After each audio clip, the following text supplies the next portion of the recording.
Hello students, नमस्ते। How are you?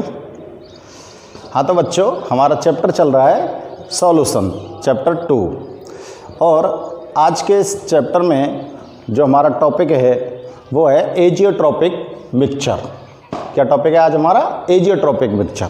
ये azeotropic mixture होते क्या हैं? What is the azeotropic mixture? इस एजियोट्रॉपिक मिक्सचर को हम कैसे डिफाइन कर सकते हैं? तो देखो, बड़ी सिंपल सी बात आप लोगों को मैं यहाँ पर एक्सप्लेन कर रहा हूँ। देखो, हम मान लेते हैं ये कोई हमने एक मिक्सचर ले लिया, ठीक है ना। इस कंटेनर में हमने एक मिक्सचर भर दिया, कोई भी सॉल्यूशन मिक्सचर। इस मिक्सचर के अंदर ये जो सॉल्यूशन मिक्सचर है, इसमें कोई दो कंपोनेंट हैं, ए और बी। कितने कंपोनेंट हैं? दो। कंपोनेंट ज़्यादा भी हो सकते हैं, क्योंकि आप सॉल्वेंट के अंदर 1 एंड मोर सॉल्यूट को भी मिक्स कर सकते हो। ये सॉल्वेंट है और ये सॉल्यूट है। अब ये जो मिक्सचर है, इस मिक्सचर को आपने कौन सी स्टेट में लिया है? लिक्विड स्टेट में। यानी कि हमारे पास एक लिक्विड सॉल्यूशन है या लिक्विड मिक्सचर है। इस लिक्विड मिक्सचर के अंदर क्या करते हैं कि अब इस लिक्विड मिक्सचर की आप यहाँ पर ये देखते हो कि ये वेपोराइज होता है। लिक्विड मिक्सचर क्या होता है? वेपोराइज होगा कि नहीं होगा? इस तरह से ये वेपोराइज होता है। यहाँ पर इसकी वेपर फॉर्म होगी। जब ये वेपोराइज होगा तो अगर इस वेपोराइजेशन में और सॉल्यूशन मिक्सचर में यूज किए गए कंपोनेंट में जो रेशो है वो अगर इक्वल है, जैसे अगर मैंने यहाँ पर सॉल्वेंट के 100 पार्ट लिए, 100 मॉलिक्यूल सॉल्वेंट के डाल दिए और 100 मॉलिक्यूल किसके डाल दिए? सॉल्यूट के डाल दिए। समझ में आ रही है बात? हम जब सॉल्यूशन बना रहे हैं तो हम उसमें एक डेफिनेट पोर्शन में सॉल्यूट और सॉल्वेंट को मिक्स कर रहे हैं। पोर्शन कैसा है? डेफिनेट।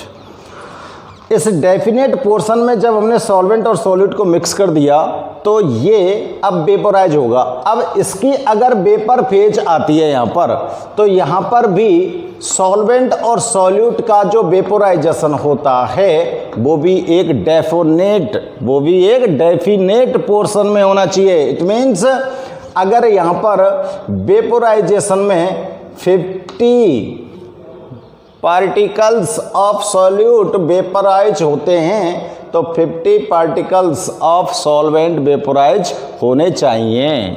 इट मीन्स ऐसा सॉल्यूशन जिसमें सॉल्यूशन के अंदर यूज किए गए कंपोनेंट और उनसे जो बनने वाली जो वेपर है, उन दोनों का जो रेशियो है, जो प्रपोर्शन है, वो डेफिनेट हो। किस पर? एक कांस्टेंट टेम्परेचर पर। एक कांस्टेंट टेम्परेचर पर अगर यूज किए गए कंपोनेंट और उनसे बनने वाली जो वेपर है वो दोनों कैसे हों? सेम हों। दोनों कैसे हों? सेम हों। यानी कि आपने जब यूज़ किया है सॉल्यूशन को बनाने के लिए इन कंपोनेंट्स को, तो यहाँ पर इनको एक डेफिनेट पोर्शन में यूज़ किया, यानी कि 100 लिए हमने। और ये 100 जो मॉलिक्यूल्स हैं ये एक सॉल्यूशन फॉर्म कर रहे हैं, ठीक है ना।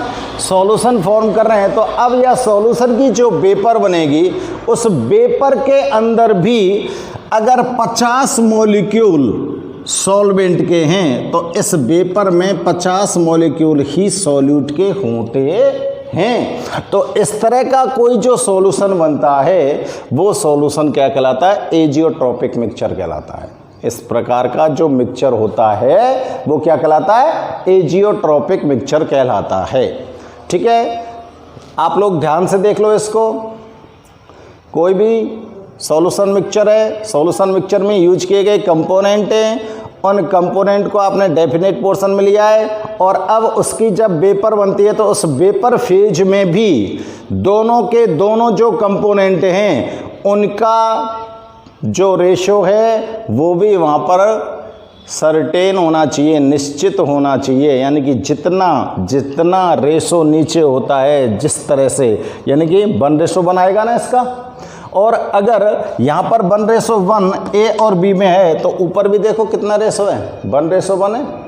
तो लिक्विड फेज और वेपर फेज दोनों ही फेज में मिक्सचर का प्रपोर्शन यानी कि रेशो कैसा होना चाहिए, सेम होना चाहिए। किस पर? एक कांस्टेंट टेम्परेचर पर। किस पर? एक कांस्टेंट टेम्परेचर पर। तो वो मिक्सचर क्या कहलाएगा? एजियोट्रॉपिक मिक्सचर कहलाएगा। तो अब हम इसको डिफाइन करते हैं। मिक्सचर को क्या करते हैं बेटा? हम डिफाइन करते हैं। ये ध्यान में आ गई बात। यानी कि लिक्विड और वेपर फेज में उनका जो कंपोजिशन है मॉलिक्यूल्स का वो कैसा होना चाहिए? डेफिनेट होना चाहिए। लिक्विड फेज में भी डेफिनेट होना चाहिए और वेपर फेज में भी डेफिनेट होना चाहिए। दोनों फेज में अगर सॉल्यूट और सॉल्वेंट का कंपोजिशन डेफिनेट है, ठीक है ना, और वो लिक्विड और वो मिक्सचर, ये मिक्सचर कैसे बॉयल होता है? As a pure liquid. कैसे बॉयल होता है? As a pure liquid. यानी कि यहाँ पर मैं आपको एक चीज़ और बता देता हूँ कि ये जो आपने मिक्सचर लिया था, इस मिक्सचर का जो बॉइलिंग पॉइंट होता है, मिक्सचर का जो बॉइलिंग पॉइंट होता है वो किसके सिमिलर होना चाहिए? वो सिमिलर होना चाहिए जैसे आपने प्योर स्टेट में सॉल्यूट और सॉल्वेंट लिए हों। प्योर स्टेट में सॉल्यूट और सॉल्वेंट दोनों का जो बॉइलिंग पॉइंट होता है उसके सेम यहाँ पर किसका? मिक्सचर का बॉइलिंग पॉइंट होना चाहिए। जैसे कि अगर यहाँ पर ये मिक्सचर है, ये सॉल्वेंट है, ये सॉल्यूट है, अगर इसका बॉइलिंग पॉइंट 100 है, इसका बॉइलिंग पॉइंट 102 है, तो यहाँ पर इसका 101 होना चाहिए। यानी कि या फिर आप इस तरह से ध्यान रखो, इसका 100 है, इसका 100 है, तो इसका भी कितना आना चाहिए बॉइलिंग पॉइंट? 100 आना चाहिए। यानी कि जो मिक्सचर आपने फॉर्म किया है एजियोट्रॉपिक, उसका जो बॉइलिंग पॉइंट होता है वो ठीक उसी तरह से होता है कि जैसे प्योर स्टेट में आप कंपोनेंट का बॉइलिंग पॉइंट मेजर कर रहे हों, ठीक है ना। तो इसका बॉइलिंग पॉइंट भी कैसा रहता है? जैसे कि प्योर स्टेट में आपने कंपोनेंट को यूज़ किया हो। समझ में आ गई बात? तो अब हम इसको नोट करते हैं बेटा। नोट करते हैं एजियोट्रॉपिक मिक्सचर। एजियोट्रॉपिक मिक्सचर,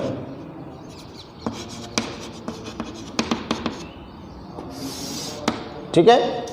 तो देखें, लिखेंगे ए mixture of 2 or more liquid component, a mixture of 2 or more liquid components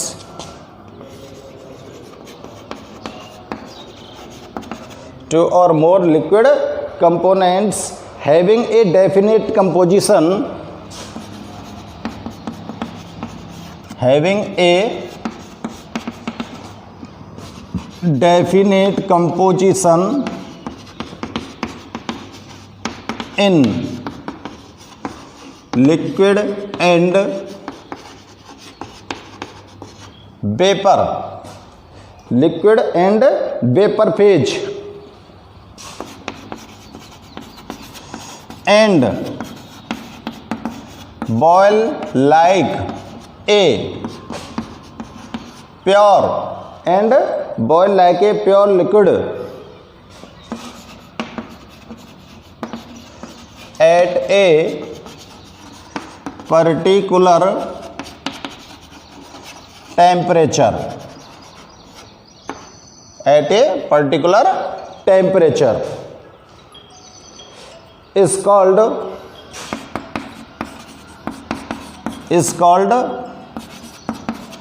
azeotropic mixture, is called azeotropic mixture.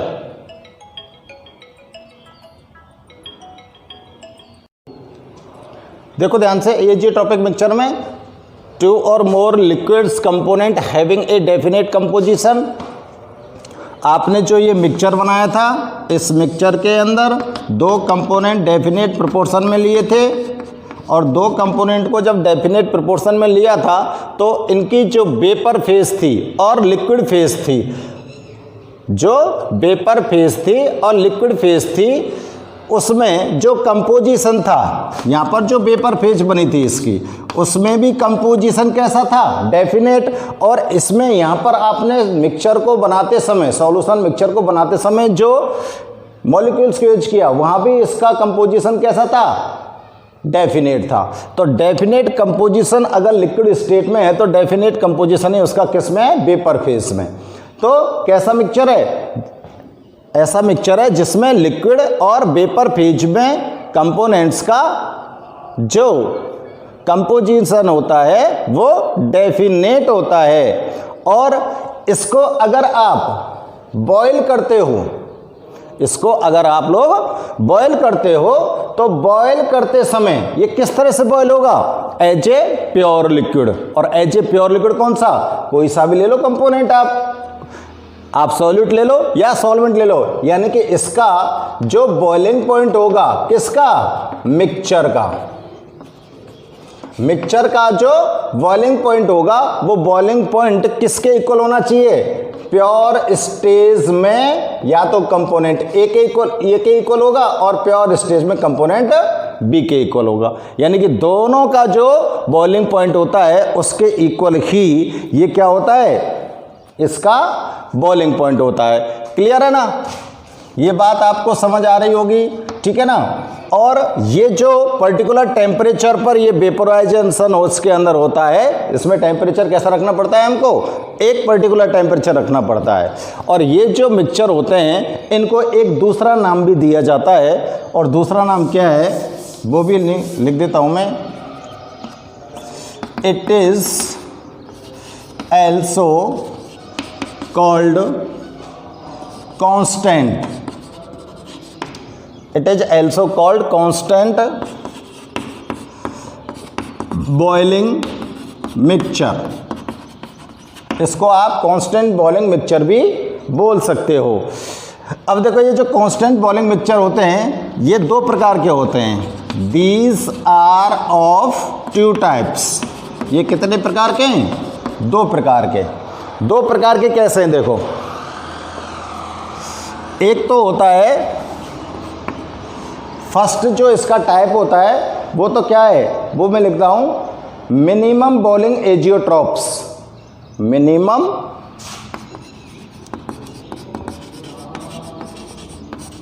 Boiling azeotropes,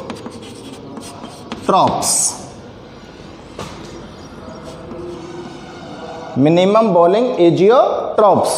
अब देखो इसके नाम पर थोड़ा सा ध्यान दीजिए। एक तो मिनिमम बॉइलिंग एजियोट्रॉप्स होता है एक टाइप तो, और दूसरा टाइप होता है मैक्सिमम बॉइलिंग एजियोट्रॉप्स। इसका जो नेम मैंने यहाँ पर नोट किया है इसको गौर से देख लो, आराम से इसकी डेफिनेशन हमको ध्यान में रह जाएगी। देखो बेटा, आपके पास ये सॉल्यूशन मिक्सचर है, ठीक है ना। इस सॉल्यूशन मिक्सचर में आपने कंपोनेंट ए और कंपोनेंट बी को यूज़ किया है और इससे ये वेपर फेज आई है, वेपराइज हुआ है। अब यहाँ पर ए और बी का जो कंपोजिशन है वो डेफिनेट पोर्शन में, और यहाँ पर लिक्विड स्टेज में भी ए और बी का जो कंपोजिशन है वो डेफिनेट पोर्शन में। क्लियर है ना। मैंने आपको पहले भी बता दिया था, अगर 100 मॉलिक्यूल मैंने यहाँ पर इनके यूज़ किए हैं तो अगर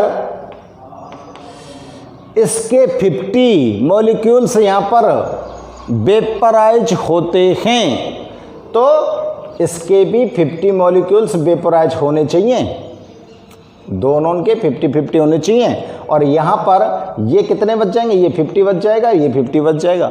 अगर इसका 51 मॉलिक्यूल वेपोराइज होता है तो इसका भी 51 होना चाहिए। आगे बात समझ में, यानी कि हर कंडीशन में आपकी जो लिक्विड फेज है और जो वेपर फेज है उसमें कंपोजिशन दोनों कंपोनेंट्स का इक्वल होना चाहिए। तो ये क्या बन रहा है, एजियोट्रॉप्स मिक्सचर बन रहा है। अब बात कर रहा हूं मैं किसकी, मिनिमम बॉइलिंग एजियोट्रॉप्स की। अब अगर मिनिमम बॉइलिंग एजियोट्रॉप्स की बात करते हैं तो जैसे ये आपके पास मिक्सचर हो गया और इसके अंदर मैंने यूज़ किया था कंपोनेंट ए और दूसरा यूज़ किया था कंपोनेंट बी, कंपोनेंट ए और कंपोनेंट बी। अब देखो साहब, ये कंपोनेंट ए और ये कंपोनेंट बी, यहाँ इसका दूसरा नाम भी बताया ना मैंने, कांस्टेंट बॉइलिंग मिक्सचर। इसका जो बॉइलिंग पॉइंट होता है वो कैसा होता है, कांस्टेंट होता है। क्यों कांस्टेंट मान रहे हैं, क्योंकि इसका जो बॉइलिंग पॉइंट है एजियोट्रॉप मिक्सचर का वो किस तरह से होता है, एज ए प्योर लिक्विड। और प्योर लिक्विड अगर ए का बॉइलिंग पॉइंट 100 है, बी का बॉइलिंग पॉइंट 100 है, तो मिक्सचर का भी बॉइलिंग पॉइंट 100 ही होगा। आगे बात समझ में। और टेम्परेचर को कैसे रखना है अपने को, कांस्टेंट। टेम्परेचर कैसा रखना है, कांस्टेंट। तो वही कंडीशन है कि कांस्टेंट टेम्परेचर पर अगर ए जो कंपोनेंट है इसका बॉइलिंग पॉइंट मान लेते हैं हम 101 और बी कंपोनेंट का बॉइलिंग पॉइंट मान लेता हूं मैं 102, ठीक है ना। बी कंपोनेंट का बॉइलिंग पॉइंट क्या मान लेते हैं हम, 102। और यहां पर इस सॉल्यूशन का मिक्सचर का बॉइलिंग पॉइंट आता है 100। सॉल्यूशन का जो बॉइलिंग पॉइंट आता है वो क्या आता है, 100। यानी कि मिक्सचर का बॉइलिंग पॉइंट कितना आ रहा है, 100। तो देखो मिनिमम बॉइलिंग एजियोट्रॉप्स, ये जो आपके पास मिक्सचर है ये एजियोट्रॉपिक है कि ना, एजियोट्रॉपिक, ठीक है ना। इस एजियोट्रॉपिक मिक्सचर का जो बॉइलिंग पॉइंट है वो लोअर है देन कंपोनेंट्स। प्योर स्टेज में इन कंपोनेंट्स को अगर देखें तो ये जो प्योर लिक्विड हैं, इन प्योर लिक्विड्स कंपोनेंट का जो बॉइलिंग पॉइंट है उन दोनों के बॉइलिंग पॉइंट से जो आपका मिक्सचर बना है उसका बॉइलिंग पॉइंट कैसा होता है, कम होता है। यानी कि आपके मिक्सचर का बॉइलिंग पॉइंट कंपोनेंट्स के बॉइलिंग पॉइंट से अगर कम है तो बात क्या कह रहे हैं हम, minimum azeotropic mixture, minimum boiling azeotropic mixture. Clear है, समझ में आ रहा है ना। नाम से, इस नाम से निकाली है डेफिनेशन हमने। मिनिमम यानी कि कम है बॉइलिंग पॉइंट किसका, एजियोट्रॉप्स का। अब एजियोट्रॉप्स का अगर बॉइलिंग पॉइंट कम है तो किससे कम होना चाहिए, क्योंकि एजियोट्रॉप्स मिक्सर के अंदर क्या होता है भाई, दोनों कंपोनेंट जो आपने यूज किए हैं उनका लिक्विड और वेपर फेज में कांस्टेंट टेम्परेचर पर कंपोजिशन डेफिनेट होता है, कंपोजिशन डेफिनेट होता है। क्लियर है ना। तो अब इसकी हम डेफिनेशन नोट करते हैं बेटा।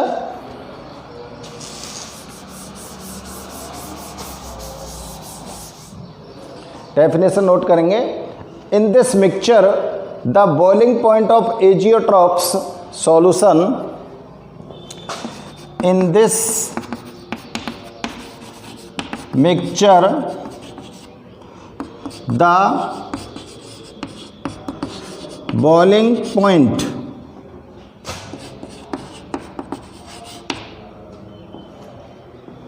Of azeotropic solution, azeotropic solution is lower than the, is lower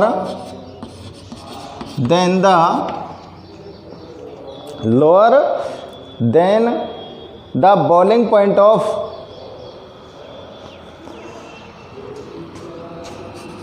the boiling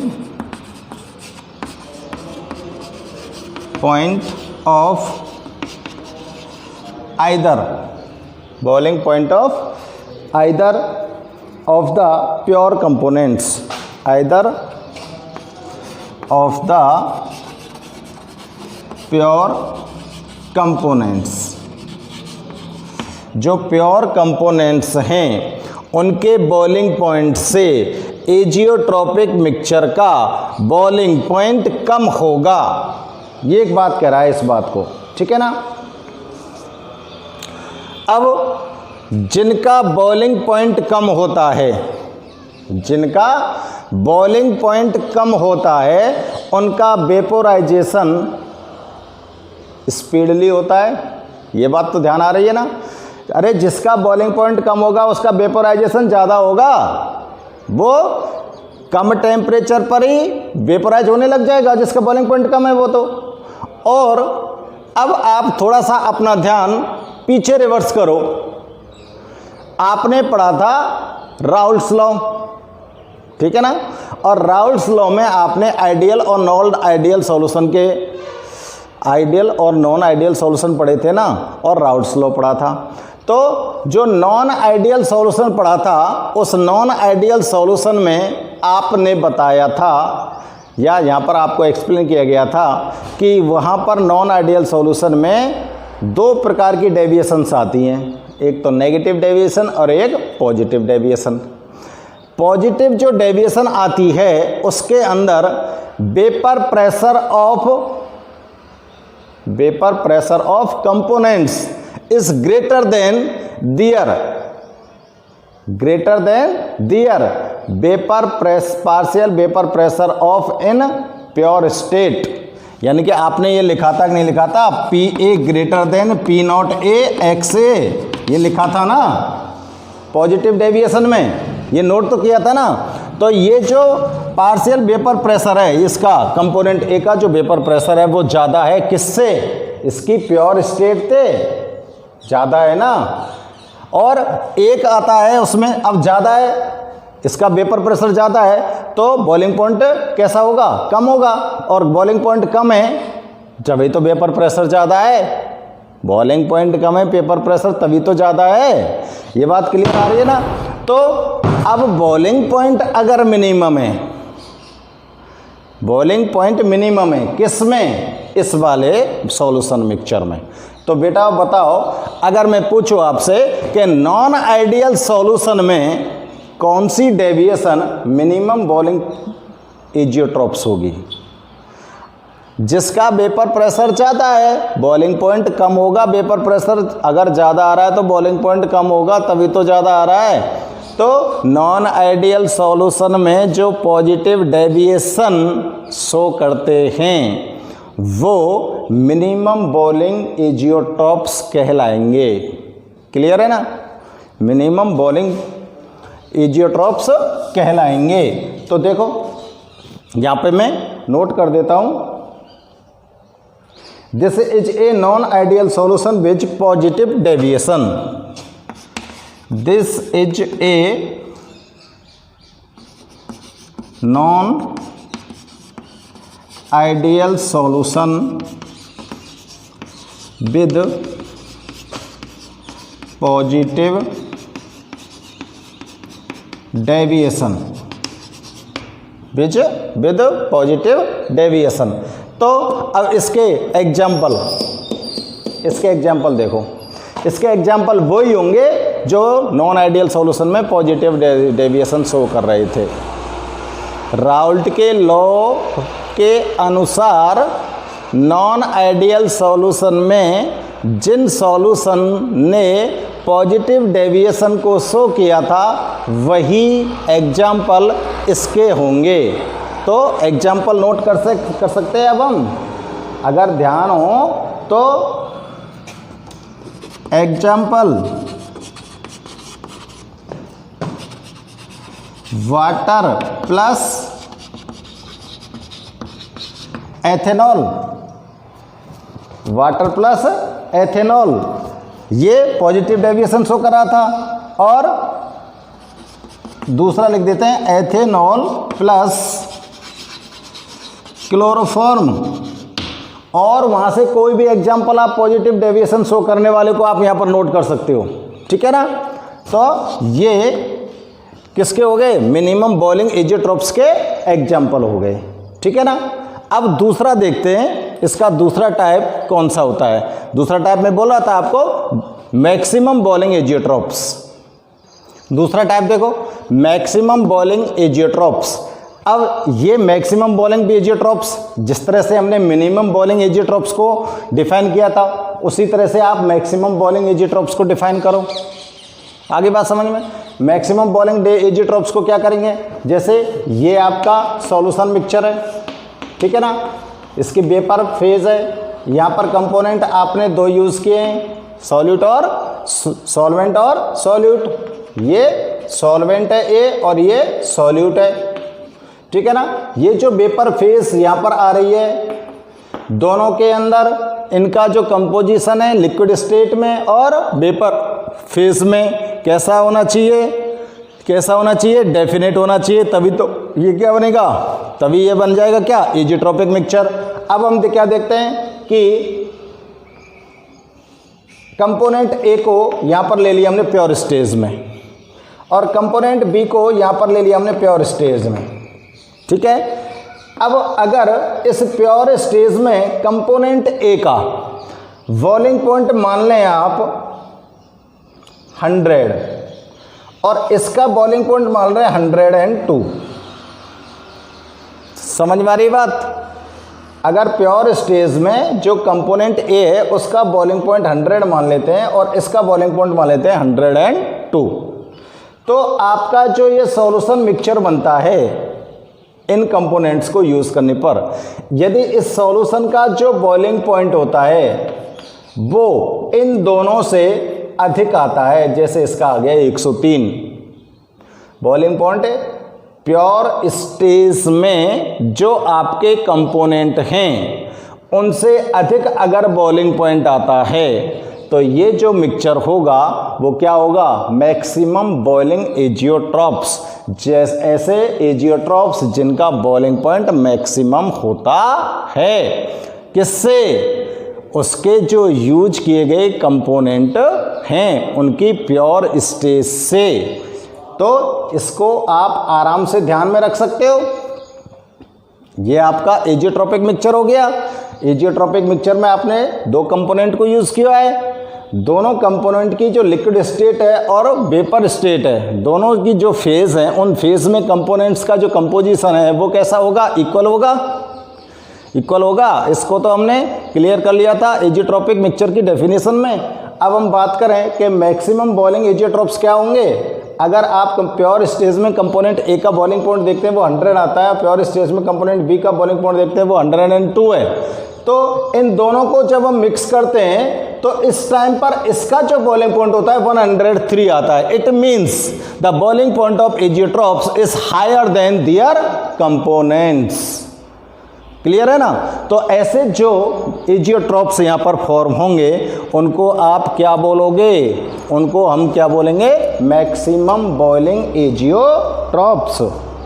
उनको हम यहाँ पर क्या बोलेंगे, मैक्सिमम बॉइलिंग एजियोट्रॉप्स, ठीक है। तो इसको डिफाइन करते हैं बेटा।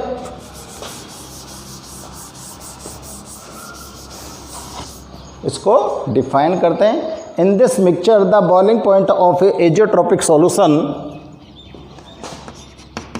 In this mixture the boiling point of azeotropic solution is higher, solution का क्या होना चाहिए, higher than the boiling point of, than the boiling point of either boiling point of either of pure component of pure components। Clear है ना? जो maximum boiling azeotropes होंगे उनका जो एजियोट्रॉपिक सॉल्यूशन होगा और सॉल्यूशन का जो बॉइलिंग पॉइंट होगा वो कंपोनेंट की जो प्योर स्टेज है, प्योर फेज है, उससे हायर होगा। अब देखो यहाँ पर अगर बॉइलिंग पॉइंट हायर है, ध्यान करो, नॉन आइडियल सॉल्यूशन में जाओ, अगर बॉइलिंग पॉइंट हायर है तो उसका वेपोराइजेशन कैसा होगा? कम होगा, होगा कि नहीं होगा? तो नॉन आइडियल सॉल्यूशन में आपने लिखा था एक जगह P A is less than P naught A X A और P B is less than P naught B X B, ये आपने नोट किया था ना? तो जहाँ पर कंपोनेंट का जो पार्शियल वेपर प्रेशर है वो कम है, इस कंपोनेंट की प्योर स्टेट के वेपर प्रेशर से, प्योर स्टेज में जो वेपर प्रेशर है उससे कम है इस कंपोनेंट का, जो कंपोनेंट हमने किस में यूज़ किए हैं? सॉल्यूशन मिक्सर में यूज़ किए हैं। इसी तरह से तो नोट किया था ना? तो अगर ये वेपोराइजेशन यानी कि पार्शियल वेपर प्रेशर अगर कम है तो इट मीन्स उसका बॉइलिंग पॉइंट हायर है। जब बॉइलिंग पॉइंट हायर है तभी तो वो कम वेपोराइज हो रहा है। थोड़ा सा ध्यान दो बेटा, टिपिकल लगेगा आपको लेकिन आपकी समझ में आ जाएगा।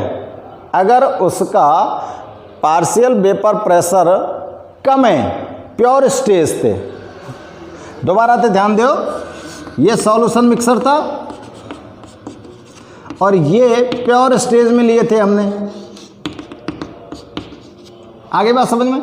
इसका मैंने 101 माना और इसका 102 माना और इस सॉल्यूशन मिक्सर का जो बॉइलिंग पॉइंट आया वो 103 माना था, यही तो माना था। अब देखो अगर ये कंपोनेंट प्योर स्टेज में इसका वेपर प्रेशर ये, तो ये क्या हो गया? इसका पार्शियल वेपर प्रेशर हो गया, इस जगह पर हो गया ना? तो ये पार्शियल वेपर प्रेशर जो है ये अगर यहाँ पर क्या होता है, एजियोट्रॉपिक मिक्सचर का पार्शियल वेपर प्रेशर क्या होता है, इसको अगर आप कम करते हो, अगर इस पार्शियल वेपर प्रेशर को अगर हम कम करते हैं, किससे? वेपर प्रेशर की बात कर रहे हैं हम, ये बॉइलिंग पॉइंट है, न्यू मत समझिए कि साहब ये सर आपने ज़्यादा लिख दिया, ये बॉइलिंग पॉइंट है बेटा। मैं बात कर रहा हूँ किसकी? वेपर प्रेशर की। अगर ये वेपर प्रेशर यहाँ पर कम है तो इट मीन्स या कि जो भाप बनेगी या कि जो वेपर बनेगी वो अधिक टेम्परेचर देने पर ही तो बनेगी। और अगर टेम्परेचर तुमको ज़्यादा देना पड़ रहा है प्योर स्टेज से तो इसका टेम्परेचर इंक्रीज़ होगा और इसका टेम्परेचर अगर इंक्रीज़ होता है तो ये कैसा एजियोट्रॉप्स बनता है? मैक्सिमम बॉइलिंग एजियोट्रॉप्स बनता है। थोड़ा सा ध्यान दो बेटा, गौर करो इस पर। तो इस स्थिति में ये नोट कर सकता हूँ ना मैं कि partial pressure of component A is less than vapour pressure of component A in pure state. अगर कंपोनेंट का प्योर स्टेट में जो वेपर प्रेशर है उससे कम है कि नहीं है? वेपर प्रेशर की बात कर रहा हूँ, कम है ना? क्यों? क्योंकि यहाँ कहाँ बढ़ गो, बॉइलिंग पॉइंट बढ़ गो भाई, तो कम तो होना ही है। यानी कि बिल्कुल जस्ट मिनिमम का अगेंस्ट कर रहा हूँ मैं, अपोजिट कर रहा हूँ, ठीक है ना? तो ये क्लियर हो गया। अब ये मेरे लिए ये आप ध्यान कीजिए कि ये वाला जो रिलेशन था आपको नॉन आइडियल सॉल्यूशन में कहाँ पर बताया था? ये वाला आपको बताया था नेगेटिव डेविएशन में। नॉन आइडियल जो नेगेटिव डेविएशन शो करते हैं अकॉर्डिंग टू राउल्ट्स लॉ, वहाँ पर ये कंडीशन थी। तो ये कंडीशन अगर इस सॉल्यूशन के लिए आती है तो बताओ बेटा मैक्सिमम बॉइलिंग एजियोट्रॉप्स जो होंगे वो कौन से सॉल्यूशन होंगे? जो नेगेटिव डेविएशन को शो करते हों। जो किसको शो करते हो, नेगेटिव डेविएशन को। तो यहां पर आगे लिख सकते हैं ना अपन, this is non ideal solution with negative deviation, this is non ideal solution with negative deviation. इसके नेगेटिव डेविएशन के एग्जाम्पल ध्यान करो, जो नेगेटिव डेविएशन ने तुमने एग्जाम्पल लिखे वे नहीं लिख सकते हम यहाँ, जैसे एसीटोन क्लोरोफॉर्म नेगेटिव डेविएशन को शो करता है, एसीटोन और क्लोरोफॉर्म। और एक नेगेटिव डेविएशन को शो करता है मेथेनॉल प्लस एसिटिक एसिड, ठीक है ना। दो दो एग्जाम्पल लिखे बेटा मैंने यहाँ, तो आप और भी एग्जाम्पल लिख सकते हो जो नेगेटिव डेविएशन को शो करते हैं वो मैक्सिमम बॉलिंग एजियोट्रॉप्स होंगे। तो ये बात होगी किसकी, एजियोट्रॉपिक मिक्सचर की।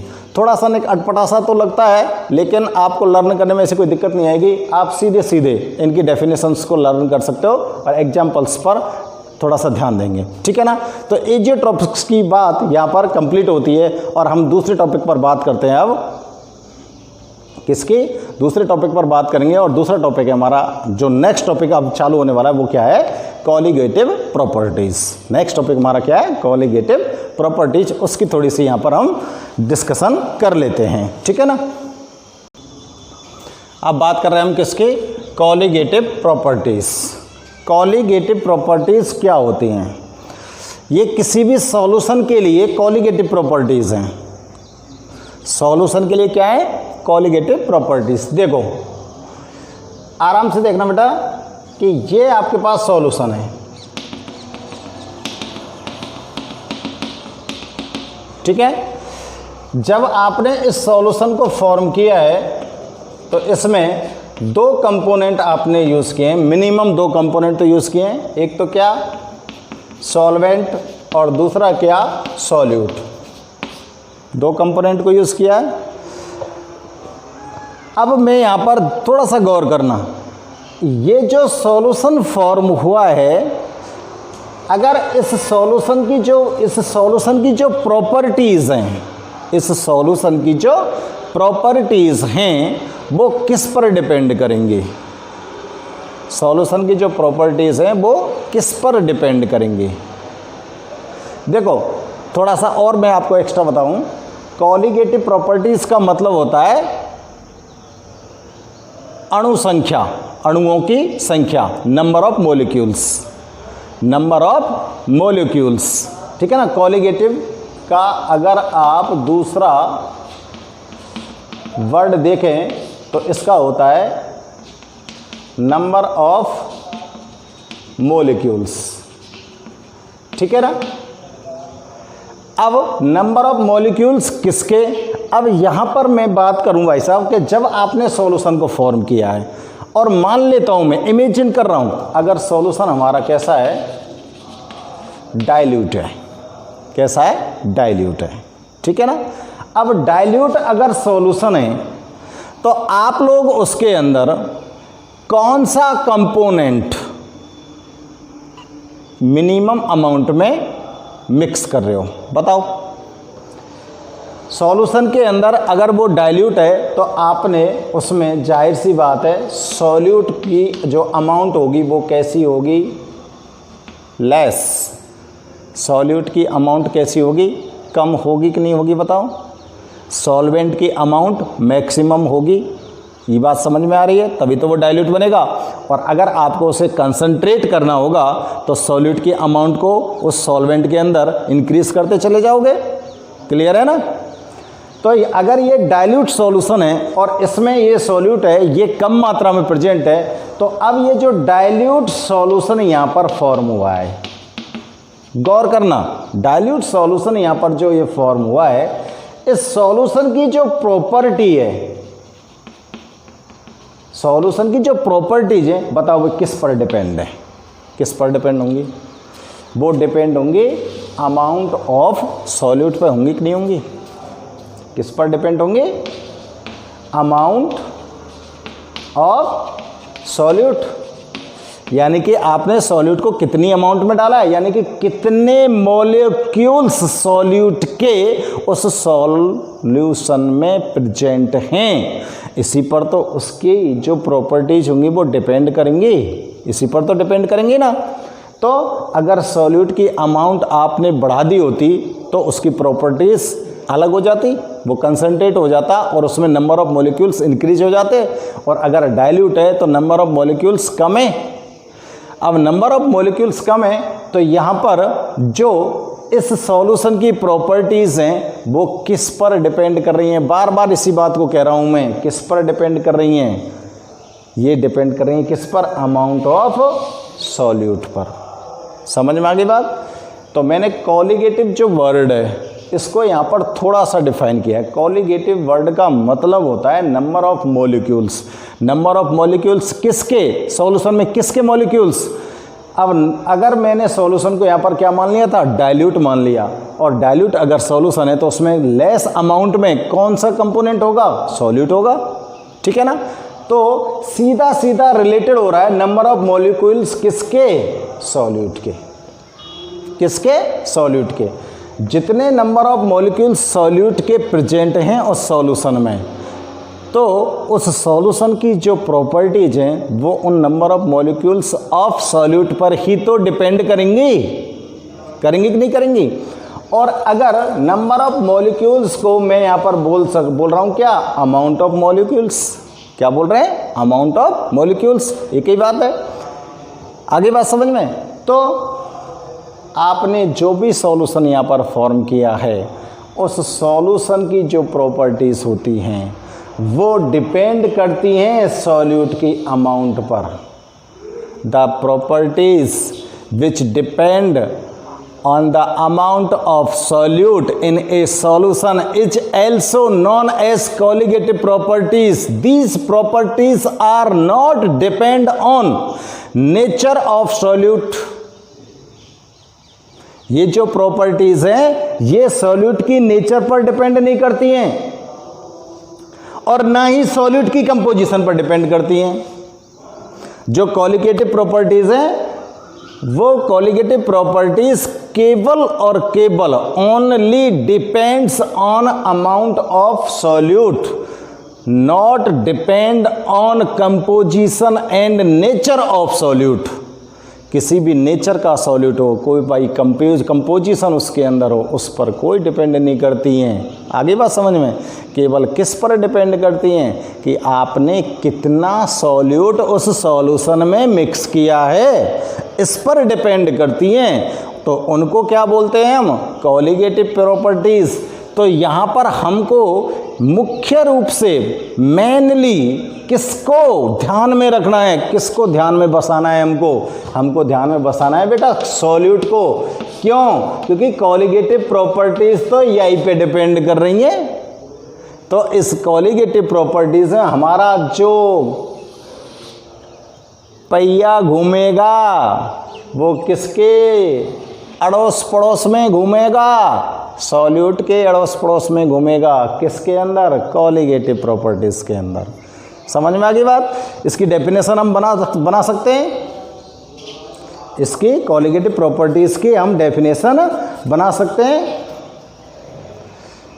कि सॉल्यूशन की जो प्रॉपर्टीज़ हैं वो डिपेंड करती हैं किस पर? अमाउंट ऑफ सॉल्यूट पर, और ये डिपेंड नहीं करती हैं सॉल्यूट के नेचर और उसके कंपोजिशन पर। ये प्रॉपर्टीज़ ही क्या कहलाएंगी? कॉलिगेटिव प्रॉपर्टीज़ कहलाती हैं। और इन कॉलिगेटिव प्रॉपर्टीज़ को हम 4 टाइप्स में कैटेगराइज करते हैं। कॉलिगेटिव प्रॉपर्टीज़ को हम कितने टाइप में कैटेगराइज करते हैं? 4 टाइप्स में कैटेगराइज करते हैं। और 4 टाइप्स में कैटेगराइज करके वहाँ पर उनको हम डिटेल में पढ़ेंगे, ठीक है ना।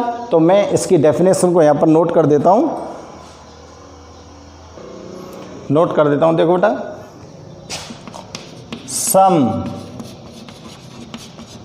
Properties of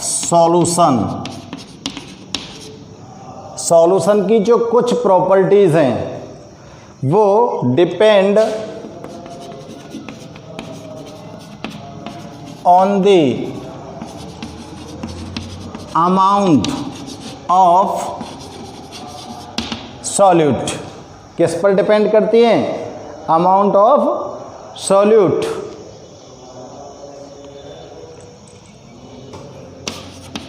dissolved in solution, solution के अंदर जो सॉल्यूट डिजॉल्व्ड है उस पर, उसकी अमाउंट पर कुछ सॉल्यूशन की जो प्रॉपर्टीज है वो डिपेंड करती हैं। अब ये जो प्रॉपर्टीज होती हैं ये रिलेटेड नहीं होती हैं, तो यहाँ पे मैं लिख देता हूँ these properties is not related to the nature and composition of the, चलो आगे लिख देता हूँ, ऑफ द सॉल्यूट। यही बता रहा था ना मैं, केवल सॉल्यूट की अमाउंट पर डिपेंड करती हैं, उसकी नेचर और कंपोजिशन पर डिपेंड नहीं करती हैं प्रॉपर्टीज। तो इन प्रॉपर्टीज को ही आप क्या बोलोगे? Colligative properties. These are called colligative properties. ठीक है ना? तो इसको हमने डिफाइन कर दिया, जैसे आपको वाला एक्सपीरियंस अभी आपको एक्सप्लेनेशन दी थी, ठीक उसी के अकॉर्डिंग हमने यहाँ पर इसको डिफाइन कर दिया। तो मैंने बेटा बताया था ना, कॉलिगेटिव वर्ड का जो डिस्क्रिप्शन दिया था आपको, कॉलिगेटिव वर्ड का मतलब होता है, क्या बताया था? Number of molecules. ठीक है ना? कॉलिगेटिव वर्ड का अगर हम अर्थ लगाते हैं तो वो क्या निकलता है? Number of molecules. अब हमको यहाँ पर ये चेक करना था कि नंबर ऑफ मॉलिक्यूल्स किसके? सॉल्यूट के सॉल्वेंट के? आगे बात समझ में?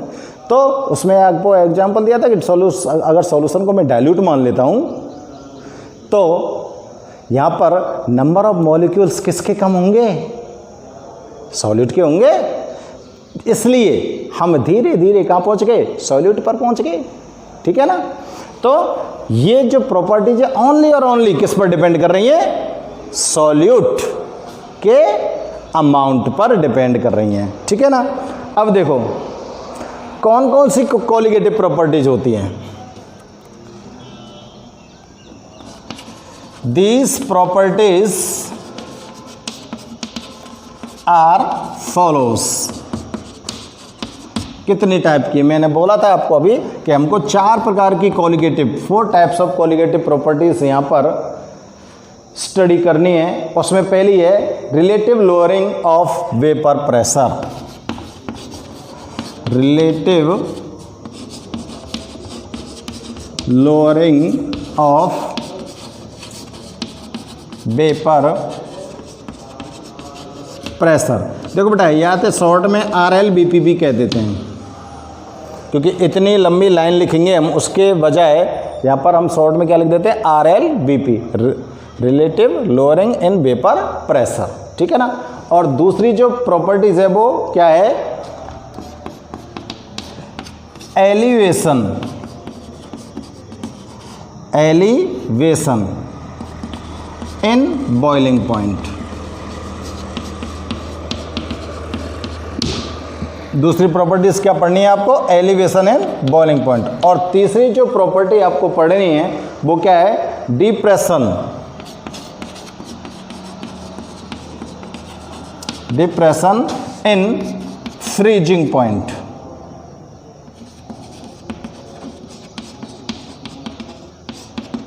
Depression in freezing point. और चौथी पढ़नी है आपको कौन सी? Osmotic pressure. ये 4 कॉलिगेटिव प्रॉपर्टीज को हमको यहां पर डिस्कस करना है। ठीक है ना? पहले हमारी कौन सी? Relative lowering of vapour pressure. Relative lowering of vapour pressure, ये आप निकाल चुके हो। Relative lowering in vapour pressure आप निकाल चुके हो। ध्यान है तो बताओ कहाँ पर निकाल चुके थे हम? अरे नॉन आइडियल सॉल्यूशन में निकाल चुके थे ना हम। नॉन आइडियल सॉल्यूशन के लिए अब सॉरी आइडियल्स उसमें राउल्ट्स लॉ में हमने निकाला था ना, और राउल्ट्स लॉ में कैसे कुछ टाइम पर निकाला था, जब आपने सॉल्यूट को किस करके लिया था, नॉन वेपोराइज को। जब सॉल्यूट हमारा कैसा था, नॉन वेपोराइजेबल था। सॉल्यूट हमारा कैसा था, नॉन वेपोराइजेबल था और सॉल्वेंट वेपोराइजेबल था। तो उस स्थिति में आपने relative lowering in vapour pressure को वहाँ पर निकाला था। नारी ध्यान, उसको ध्यान करो। राउल्ट्स लॉ ध्यान है, राउल्ट्स लॉ में आपने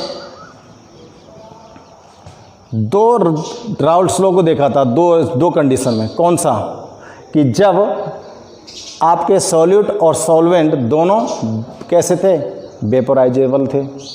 और एक क्या देखा था, जिसमें सॉल्यूट नॉन वेपोराइजेबल था और सॉल्वेंट वेपोराइजेबल था।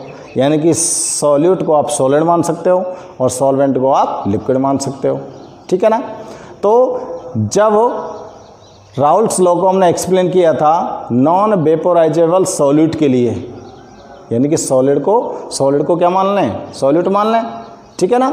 सॉल्यूट क्या था हमारा वहाँ पर, क्या मान लें हम, सॉल्यूट को क्या मान लें, नॉन वेपोराइजेबल, नॉन वेपोराइजेबल, ठीक है ना। और नॉन वेपोराइजेबल कौन हो सकते हैं, सॉलिड हो सकते हैं। इसलिए सॉल्यूट को हम क्या मान सकते हैं, सॉलिड। तो और सॉल्वेंट जो था वो क्या था आपका, लिक्विड। सॉल्वेंट क्या था बेटा हमारा, लिक्विड था। तो इस कंडीशन में आपने राउल्ट्स लॉ को वहाँ पर एक्सप्लेन किया था। और राउल्ट्स लॉ को एक्सप्लेन जब हमने किया था तो उस टाइम पर हमारे लिए एक रिलेशन निकल कर आया था, एक रिलेशन निकल कर आया था। देखो क्या था, ध्यान दिला देता हूँ आपको। X B equal to P naught A minus P A upon क्या आया था, P naught A upon P naught A, ये रिलेशन आया था। और इसको हमने उसके नीचे लिखा था कि ये क्या होता है, relative lowering of vapour pressure. अब देखो ये जो वेपर प्रेशर जो लोअर हुआ है, लोअरिंग आई है, जो भी कमी आई है वेपर प्रेशर में, वो किसके इक्वल है बताओ। बी कौन है, solute, mole fraction of solute. किसके इक्वल है, मोल फ्रिक्शन ऑफ सॉल्यूट। और मोल फ्रिक्शन ऑफ सॉल्यूट के अगर इक्वल है तो इट मीन्स यहाँ पर जो सॉल्यूशन की प्रॉपर्टीज हैं वो किसके मोल्स पर डिपेंड कर रही हैं, सॉल्यूट के मोल्स पर। और सॉल्यूट के मोल्स का मतलब अमाउंट, यानी कि कितनी अमाउंट सॉल्यूट की आपने यूज़ की है उस पर डिपेंड कर रही हैं। तो आप जब RLBP को आप पढ़ोगे, RLBP के बारे में जब हम डिस्कस करेंगे तो ये रिलेशन हमारे लिए बड़ा ही काम आएगा। आगे बात समझ में। तो यहाँ पर थोड़ा सा मैंने इसलिए आपको ध्यान दिलाया है कि आपको पता लग जाए कि मैं सॉल्यूट को बार बार यहाँ पर बात कर रहा हूँ। तो देखो सॉल्यूट हमारे कहीं काम आने वाला है कि नहीं आने वाला है। तो यहाँ पर आपने देखा कि relative lowering in vapour pressure अगर हम डिफाइन करते हैं तो हमारे पास ये रिलेशन ऑलरेडी हम निकाल चुके हैं ना। तो आप इसको, ये जो चारों की चारों कोलिगेटिव प्रॉपर्टीज़ हैं इनको हम नोट करेंगे बेटा। और नोट करने के बाद हम नेक्स्ट वीडियो में RLBP को आपके लिए एक्सप्लेन करेंगे, ठीक है ना। Till then okay.